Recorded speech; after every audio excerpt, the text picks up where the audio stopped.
ಸಖತ್ ಖಾರ ಬಣ್ಣ ಮತ್ತು ರುಚಿ ಆಚಿ ಚಿಲ್ಲಿ ಪೌಡರ್. ರಘುವ್ರೆ, ಈಗ ಪ್ರವಾಹ ಅನ್ನುವಂಥ ಪರಿಸ್ಥಿತಿಯಲ್ಲಿ ಈಗ ಮಳೆ ಜಾಸ್ತಿ ಆದರೆ ಪ್ರವಾಹ ಅನ್ನುವಂಥದ್ದು ಉತ್ತರ ಕನ್ನಡ ಭಾಗದಲ್ಲಿ ಜಾಸ್ತಿ ಆಗುತ್ತೆ. ಈಗ ಮತ್ತೆ ನೀವು ದಾರಿ ಮಾಡಿ ಕೊಡ್ತಾ ಇದ್ದೀರಿ ಅನ್ನೋದು ಜನರ ಆ ರೀತಿಯ ಒಂದು ವಾದ ಆಗಿದೆ. ಸೊ ಏನು ಮಾಡಬೇಕು ಅಲ್ಲಿ?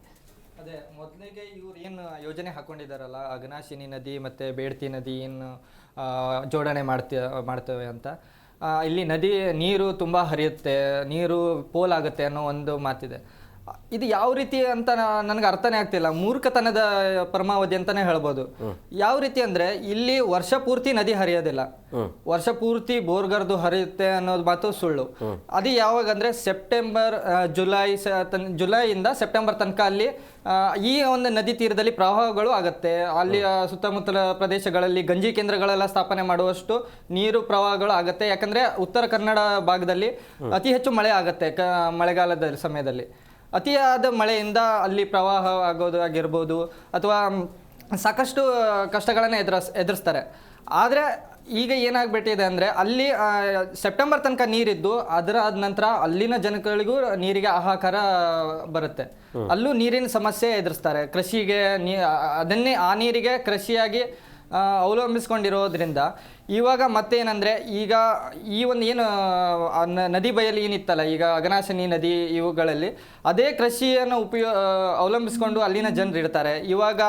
ಈಗ ಹಿನ್ನೀರು ಅಂತೂ ಬಂದುಬಿಟ್ರೆ ಉಪ್ಪು ನೀರು ಒಳಗಡೆ ಬರುತ್ತೆ, ಅದರಿಂದ ಕೃಷಿ ಭೂಮಿಗೆ ಹೊಡೆತಾಗುತ್ತೆ. ಇನ್ನು ಮೇಲ್ಗಡೆ ವಿಚಾರಕ್ಕೆ ಹೋದರೆ ಪಶ್ಚಿಮ ಘಟ್ಟದ ಏನು ಇಡೀ ಭೂ ಕುಸಿತನೇ ಆಗುತ್ತೆ. ಲಾಸ್ಟ್ ಟೈಮ್ ನೋಡಿದ್ವಿ 2024ರಲ್ಲಿ ಶಿರೂರು ಗುಡ್ಡ ಕುಸಿತ ಆಗಿ ಅನಾಹುತಗಳಾದವು. ಆ ರೀತಿ ಅದು ಈ ಪಶ್ಚಿಮ ಘಟ್ಟದ ಹತ್ರನೇ ಇರೋದು. ರಘುವರ, ಇನ್ನೊಂದು ಏನಂದರೆ ಈಗ ಉತ್ತರ ಕನ್ನಡ ಜನರ ಒಂದು ವಾದ ಅನ್ನೋದು ಉತ್ತರ ಕನ್ನಡ ಜಿಲ್ಲೆಯನ್ನು ಉಳಿಸಬೇಕು ಅನ್ನುವಂಥದ್ದು ಅಥವಾ ಪಶ್ಚಿಮ ಘಟ್ಟವನ್ನು ಉಳಿಸಬೇಕು ಅನ್ನುವಂಥದ್ದು ಅಥವಾ ಯಾವುದೇ ಕಾರಣಕ್ಕೂ ಇಲ್ಲಿನ ನೀರು ಉತ್ತರ ಕರ್ನಾಟಕ ಭಾಗದಲ್ಲಿ ಹೋಗಬಾರ್ದು ಅನ್ನೋದಾ? ಖಂಡಿತ ಇದು ಯಾವ ರೀತಿ ಅಂದರೆ ಇದು ಬೇರೆ ಯಾವುದೋ ನದಿ ಯಾರಿಗೂ ನೀರು ಹೋಗಬಾರ್ದು ಅನ್ನೋ ವಿಚಾರ ಅಲ್ಲ. ಇದು ಉತ್ತರ ಕನ್ನಡ ಮತ್ತು ಅರಣ್ಯವನ್ನು ಉಳಿಸುವಂಥ ಒಂದು ಕೂಗು ಉತ್ತರ ಕನ್ನಡದ ಜನರದು.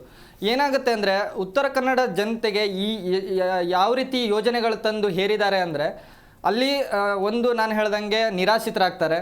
ಮತ್ತು ಉದ್ಯೋಗಾವಕಾಶ ಸಂಪೂರ್ಣ ಅಲ್ಲಿ ಉದ್ಯೋಗಾವಕಾಶಗಳೇ ಇಲ್ಲ. ಜನರು ಏನಂದರೆ ಯುವ ಜನತೆ ಬೇರೆ ಕಡೆ ಪಲಾಯನ ಮಾಡ್ತಿದ್ದಾರೆ. ಅಂದರೆ ಓದೋಕ್ಕೆ ಅಲ್ಲಿರುವಂಥ ವಿದ್ಯಾಭ್ಯಾಸಕ್ಕೂ ಇಲ್ಲ, ಉದ್ಯೋಗಾವಕಾಶಗಳು ಸರಿಯಾಗಿ ಅಲ್ಲಿನ ನಮಗೆ ಸಿಗ್ತಾನೆ ಇಲ್ಲ ಉತ್ತರ ಕನ್ನಡ ಜನತೆಗೆ.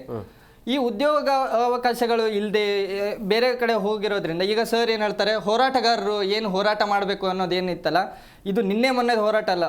ಇದು ನಮ್ಮ ತಂದೆಯವರು ನಮ್ಮ ಅಜ್ಜನವ್ರ ಕಾಲದಿಂದಲೂ ಇಲ್ಲಿ ಹೋರಾಟ ಮಾಡ್ತಾ ಇದ್ದಾರೆ, ಉತ್ತರ ಕನ್ನಡನ ಉಳಿಸ್ಬೇಕು ಅನ್ನೋದು. ಉತ್ತರ ಕನ್ನಡ ಯಾವ ರೀತಿ ಆಗಿ ಹೋಗ್ತಾ ಇದೆ ಅಂದರೆ ಇಲ್ಲಿ ಉತ್ತರ ಕನ್ನಡ ಅಭಿವೃದ್ಧಿ ಹೆಸರಲ್ಲಿ ಅದನ್ನು ನಾಶ ಮಾಡಕ್ಕೆ ಹೊರಟಿದ್ದಾರೆ.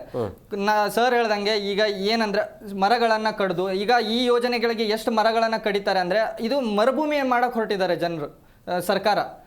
ಈ ಒಂದು ಅವೈಜ್ಞಾನಿಕವಾದ ಏನು ಯೋಜನೆ ತಂದು ಉತ್ತರ ಕನ್ನಡ ಜನತೆಗೆ ಹೇರಿ ಸರ್ವನಾಶ ಮಾಡಕ್ಕೆ ಹೊರಟಿದ್ದಾರೆ ಅಂತ ನಾನು ಹೇಳ್ತೀನಿ. ಮತ್ತೆ ಏನಂದರೆ ಜನರಿಗೆ ಏನು ಕೂಗಿದೆ ಅಲ್ಲ, ಜನರಿಗೆ ಒಂದು ಸುಸಜ್ಜಿತವಾದ ಒಂದು ಹಾಸ್ಪಿಟಲ್ ಬೇಕು, ಮಲ್ಟಿ ಸ್ಪೆಷಾಲಿಟಿ ಹಾಸ್ಪಿಟಲ್ ಬೇಕು ಅನ್ನೋದು ಒಂದು ಅಲ್ಲಿ ಜನತೆ ಕೂಗಿದೆ. ಸರ್ಕಾರ ಅದರ ಕೂಗನ್ನು ಕೇಳ್ತಾನೆ ಇಲ್ಲ. ಅಧಿವೇಶನದಲ್ಲಿ ಮಾತಾಡ್ತಾರೆ, ನಮಗೆ ಅಲ್ಲಿನ ಜನಪ್ರತಿನಿಧಿಗಳು ಬಂದು ಸ್ಟೇಟ್ಮೆಂಟ್ಗಳು ಕೊಡ್ತಾರೆ, ನಮಗೆ ಮಲ್ಟಿ ಸ್ಪೆಷಾಲಿಟಿ ಹಾಸ್ಪಿಟಲ್ ಬೇಕು. ಅವ್ರದ್ದೇ ಸರ್ಕಾರ ಇರುತ್ತೆ, ಅವರು ಬಂದು ಅವ್ರ ಸರ್ಕಾರದ ವಿರುದ್ಧನೇ ಮಾತಾಡ್ತಾರೆ.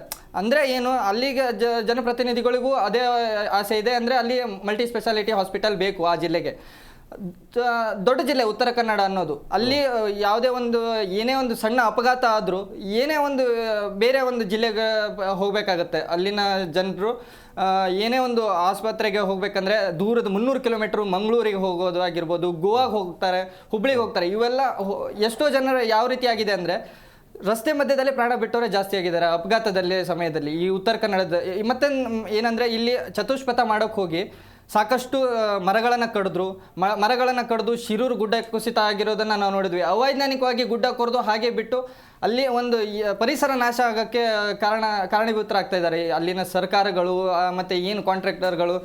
ಈ ರೀತಿ ಅವೈಜ್ಞಾನಿಕವಾದ ಕೆಲಸಗಳನ್ನು ತಂದು ಉತ್ತರ ಕನ್ನಡವನ್ನು ಅವನತಿ ಎಡೆಗೆ ಕರ್ಕೊಂಡು ಹೋಗ್ತಾ ಇರೋದಂತೂ ಸತ್ಯ. ಇಲ್ಲಿ ನಾವೇನಂದರೆ ಯಾವುದೇ ಒಂದು ಜಿಲ್ಲೆಗೆ ನೀರು ಹೋಗಬಾರ್ದು ಆ ಉದ್ದೇಶನೇ ಅಲ್ಲ. ಯಾರಿಗೂ ನೀರು ಹೋದರೆ ಅದು ಸರಿಯಾದ ರೀತಿಯಲ್ಲಿ ಹೋಗಲಿ. ಈಗ ಉತ್ತರ ಕರ್ನಾಟಕಕ್ಕೆ ನೀರಿನ ಹಾಹಾಕಾರ ಇರೋದಂತೂ ಸತ್ಯ. ಬರಗಾಲ ಪೀಡಿತ ಪ್ರದೇಶ ಅಲ್ಲೂ ಕೂಡ ಗೌರ್ಮೆಂಟ್ ಬಂದು ಸರಿಯಾದ ಒಂದು ಅರಿವನ್ನು ಮೂಡಿಸ್ಲಿ. ಈ ರೀತಿ ನಾವು ಕಾಮಗಾರಿಯನ್ನು ಮಾಡ್ತಾ ಇದ್ದೀವಿ, ಕಾರ್ಯಯೋಜನೆಗಳನ್ನು ಸರಿಯಾದ ರೂಪದಲ್ಲಿ ನಾವು ಜಾರಿ ತರ್ತೀವಿ ಅನ್ನೋ ಒಂದು ಮನವರಿಕೆ ಜನರಿಗೆ ಮಾಡಿದ್ರೆ ಅದರಲ್ಲಿ ತಪ್ಪೇನಿದೆ. ಇವರು ಮಾಡ್ತಿರೋ ಕಾರ್ಯಯೋಜನೆಗಳೇ ತಪ್ಪಾಗಿರುತ್ತೆ. ಮತ್ತು ಜನರು ಸಾಕಷ್ಟು ಕಷ್ಟಪಡುವಂಥ ಕೆಲಸಗಳನ್ನು ಇವರು ತಂದು ಕೊಟ್ಟರೆ ಅದರಲ್ಲಿ ಅರ್ಥ ಇರಲ್ಲ. ಮತ್ತು ಜನರು ಇದೇ ರೀತಿ ಕೂಗನ್ನು ಹೇಳ್ತಾನೆ ಇರ್ತಾರೆ. ಇದು ಈ ಒಂದು ಈಗ ಈ ಒಂದು ವಿಷಯದಲ್ಲಿ ಕೂಗು ಎಲ್ಲರಿಗೂ ಕೇಳ್ತಾ ಇದೆ. ಆದರೆ ಈ ಹಿಂದೆ ಸಾಕಷ್ಟು ಹೋರಾಟಗಳು ನಡೆದಿದ್ದಾವೆ. ಶರಾವತಿ ಪಂಪ್ ಸ್ಟೋರೇಜ್ ಟೈಮಲ್ಲೂ ಆಗ್ತಾ ಇದೆ. ಇನ್ನು ಸಾಗರಮಾಲಾ ಯೋಜನೆಯಲ್ಲಿ ವಾಣಿಜ್ಯ ಬಂದರುಗಳನ್ನು ಮಾಡೋ ಒಂದು ವಿಚಾರದಲ್ಲೂ ಉತ್ತರ ಕನ್ನಡದ ಜನತೆಗೆ ಹೊಡೆತಾನೆ ಬರ್ತಾ ಇದೆ ಈ ಸರ್ಕಾರಗಳು.